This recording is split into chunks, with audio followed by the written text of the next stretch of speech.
makalumang bahay ang binabalik-balikan sa Vegan City. Dahil bida rin dito ang vegan longganisa.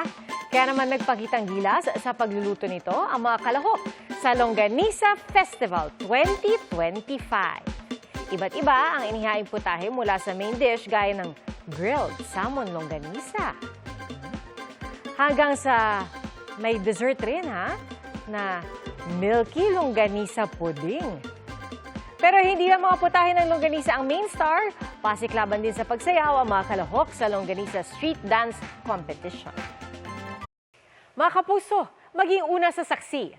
Mag-subscribe sa GMA Integrated News sa YouTube para sa iba't ibang balita.